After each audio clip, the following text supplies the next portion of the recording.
नमो सरस्वती महाभागे विद्ये कोमल लोचने विश्वरूपे विशालाक्षी विद्यां देहि नमस्तुते। बंधुरा आपनादेर सकलके जानाई आज सरस्वती पुजो एवं बसंत पंचमीर अनेक अनेक शुभेच्छा।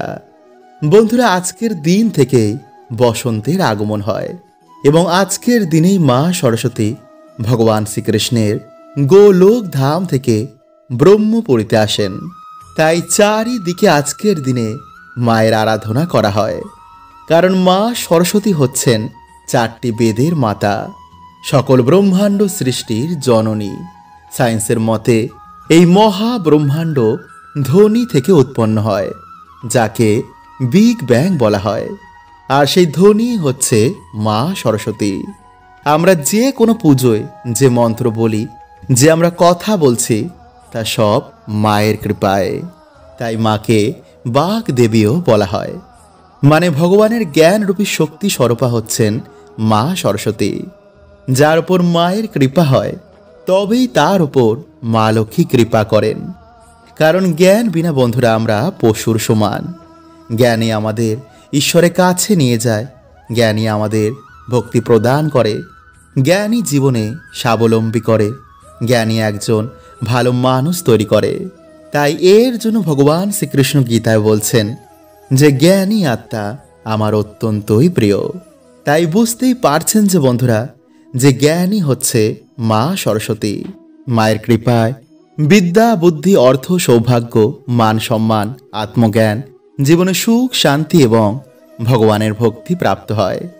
তাই যারা বন্ধুরা আপনারা এই ভিডিওটি দেখছেন তাদের উপর অবশ্যই বন্ধুরা মায়ের কৃপা রয়েছে, কারণ তার কৃপাতেই আজকের দিনে মায়ের এই গুণগান শোনা যায়।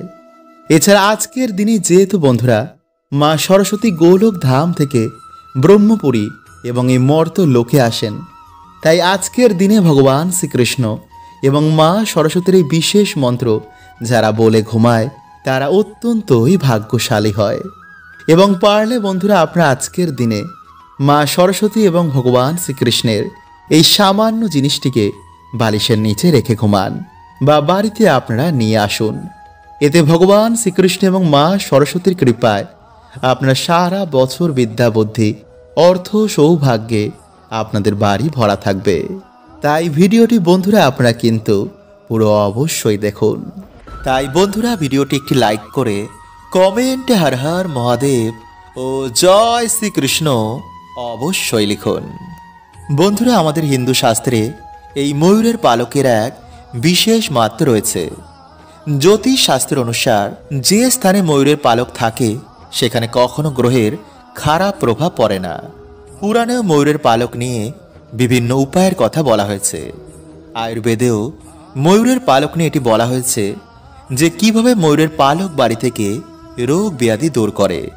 সাথে ভগবান শ্রীকৃষ্ণ এই ময়ূরের পালকের অনেক প্রশংসা করেছেন এবং তিনি তা নিজের মুকুটে সর্বদাই ধারণ করেন।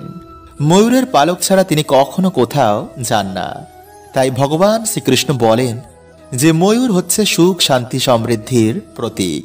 ময়ূরের পালক মানুষকে সমস্ত রকম নেগেটিভ ঊর্জা থেকে রক্ষা করে, ফলে সহজেই মানুষের জীবনে সুখ শান্তি ফিরে আসে। এবং ময়ূরের পালকের সাথে যদি একটি বাঁশি রাখা যায় তো বন্ধুরা এটিকে বাড়ির জন্য খুবই শুভ বলে মানা হয়। নাম্বার 2, বন্ধুরা যদি আপনাদের বাড়িতে সুখ শান্তি সমৃদ্ধি আসতে বাধার সৃষ্টি হচ্ছে তো বন্ধুরা আপনারা কি করবেন, বাড়ির যে মুখ্য দরজা রয়েছে তার উপর আপনারা গণেশজির প্রতিমা রেখে তার দুপাশে দুটি ময়ূরের পালক রাখবেন। এতে বন্ধুরা আপনাদের বাড়িতে কোনো রকমের নেগেটিভ ঊর্জা আর প্রবেশ করতে পারবে না। এবং যদি বন্ধুরা আপনাদের বাড়ির সদর দরজা বাস্তু নিয়মের বিপরীতে হয় তো বন্ধুরা বাড়ির যে মুখ্য দরজা রয়েছে তার উপরে আপনারা 3টে ময়ূরের পালক টানিয়ে দিন। এতে বন্ধুরা আপনাদের বাড়ির বাস্তু ঠিক হয়ে যাবে। নাম্বার 3, বন্ধুরা যদি আপনাদের ওপর গ্রহের খারাপ দৃষ্টি চলে, রোগ ব্যাধি যদি আপনাদের ঘিরেই থাকে, কিছুতেই যদি বাড়িতে উন্নতি না হয় তো বন্ধুরা আপনারা একটি ময়ূরের পালক নিয়ে তাতে গঙ্গা জল ছিটিয়ে বা শুদ্ধ জল ছিটিয়ে ভগবান শ্রীকৃষ্ণের নাম নিয়ে বাড়িতে এমন জায়গায় রেখে দিন যেখানে কেউ সে জিনিসটিকে দেখতে না পায়। নাম্বার 4, পড়াশোনায় কিছুতেই মন লাগে না। বন্ধুরা, যাদের পড়াশোনায় একদমই মন বসছে না বা পড়া মুখস্থ থাকছে না, তারা কি করবেন, একটি ময়ূরের পালক নিয়ে তাতে গঙ্গাজল ছিটিয়ে মা সরস্বতীর পায়ের কাছে রেখে দিন। পরের দিন আপনারা সেই ময়ূরের পালকটিকে নিজের বইয়ের মধ্যে রেখে দিন। এতে আপনাদের পড়াতে অবশ্যই মন বসবে। নাম্বার 5, যাদের বাড়িতে ছোট বাচ্চা বা কারোর ওপর নজর বারবার লাগে, তারা বালিশের নিচে একটি ময়ূরের পালক রেখে রাতের বেলায় ঘুমিয়ে পড়ুন। পরের দিন আপনারা সেই ময়ূরের পালকটি নিয়ে গিয়ে কোনো প্রবাহমান জলাশয়ে ভাসিয়ে দিন। নাম্বার 6, শত্রুনাশ। বন্ধুরা, কেউ যদি আপনাদের পিছনে বারবার লাগছে, তো মঙ্গলবার দিন আপনারা হনুমানজির মাথার সিঁদুর নিয়ে সেই ময়ূরের পালকে লাগিয়ে দিন। সকালে স্নান করেই সেই শত্রুর নাম নিয়ে আপনারা কোনো জলাশয়ে ভাসিয়ে দিন। নাম্বার 7, বন্ধুরা, যদি আপনাদের কোনো মনোবাসনা এখনো বাকি রয়েছে বা আপনাদের আর্থিক উন্নতি চাই, তো স্নান করে সে ভগবান রাধা কৃষ্ণের মন্দিরে গিয়ে বা বাড়িতেই ভগবান শ্রীকৃষ্ণের মাথায় ময়ূরের পালকটি বেঁধে দিন এবং নিজের মনের যা ইচ্ছা রয়েছে তা ভগবানকে বলুন। দেখবেন কিছু দিনের মধ্যে আপনাদের বাড়িতে সুখ শান্তিতে ভরে গেছে। বন্ধুরা, আজকের এই দিন একটি বিশেষ দিনের মধ্যে অন্যতম। এই দিনে বহু দুর্ভাগ্য সৌভাগ্যে পরিণত হয়। কারণ বন্ধুরা, এই বিশেষ দিনে বহু দেবদেবী এই ধরাধামে আবির্ভাব হয়। তাই যদি বন্ধুরা আপনাদের মনের বাসনা এইভাবে ঈশ্বরকে জানাতে পারেন, তো ঈশ্বরের কৃপায় তা অবশ্যই পূর্ণ হবে। কারণ কিছু কিছু কর্ম বন্ধুরা আমাদের বন্ধ ভাগ্য খুলে দেয়। তাই আজ রাতে ঘুমানোর আগে অবশ্যই কার্যটি কিন্তু করতে একদমই ভুলবেন না। তো নমস্কার বন্ধুরা, আমি রাজু, আর আমাদের চ্যানেলে আপনাদের স্বাগত। তার আগে বন্ধুরা, ভিডিওটি একটি লাইক করে কমেন্টে হর হর মহাদেব ও জয় শ্রীকৃষ্ণ অবশ্যই লিখুন। বন্ধুরা, দেখবেন যে এমন কিছু দোষ আমাদের জীবনে লেগে যায় যা অনেক পুজো পাঠ করা সত্ত্বেও তা কিছুতেই দূর হয় না। আর এর কারণ অনেক কিছুই হতে পারে, যেমন দেবতাদের অভিশাপ বা নেগেটিভিটির সমস্যা, বা কারোর অভিশাপ আপনাদের পরিবারে লেগে গেছে। বন্ধুরা, এর মধ্যে দেবতাদের অভিশাপ সহজে কিন্তু যায় না। যেমন ধরুন, প্রাচীনকালে কোনো মন্দিরে আপনাদের কোনো পূর্বজ কোনো মানসিক করেছিলেন, বা আমাদের কোনো পূর্বজের কারণে সেই মন্দিরের কোনো ক্ষতি হয়ে যায়, আর এই কর্মের ফল বন্ধুরা আমাদের পুরো পরিবারকেই কিন্তু ভোগ করতে হতে পারে। যেমন দেখবেন কোনো পরিবারে কোনো উন্নতি হয় না, পরিবারে ছাড়াছাড়ি, সারাদিন বাড়িতে ঝামেলা, সন্তান হয় না, বিয়ে হয় না, মনে হয় বাড়িতে যেন কোনো প্রাণী নেই। এর মানে বন্ধুরা দেবতাদের কৃপা আপনাদের পরিবারের ওপর নেই।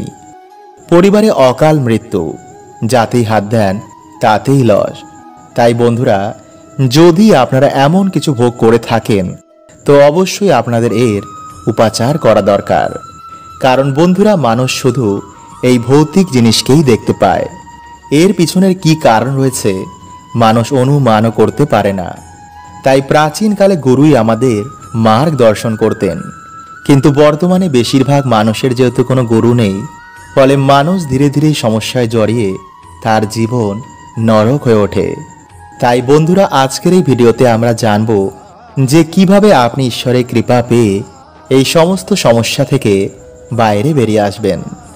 বন্ধুরা, যেহেতু আমাদের জীবনে কোনো কর্ম দোষ লেগেছে, তাই ভক্তির সাথে আমাদের কিছু কর্ম অবশ্যই করা দরকার। যেমন দান ধর্ম। আমাদের শাস্ত্রে দানকে খুবই গুরুত্বপূর্ণ বলা হয়েছে। কারণ বন্ধুরা, এই কাজ করার মাধ্যমে আপনি তাদের আশীর্বাদ প্রাপ্ত করেন।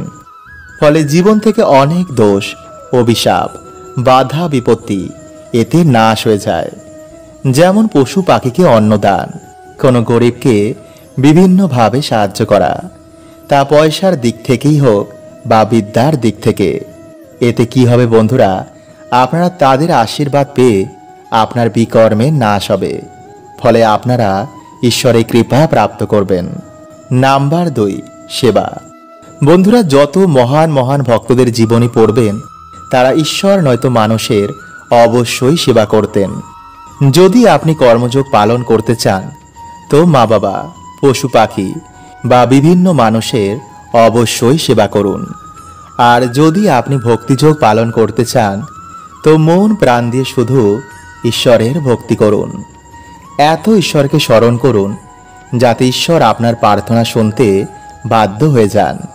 তো চলুন বন্ধুরা, এবার আমরা জেনে নিই যে আজ রাতে আপনারা কোন প্রক্রিয়াটি করবেন।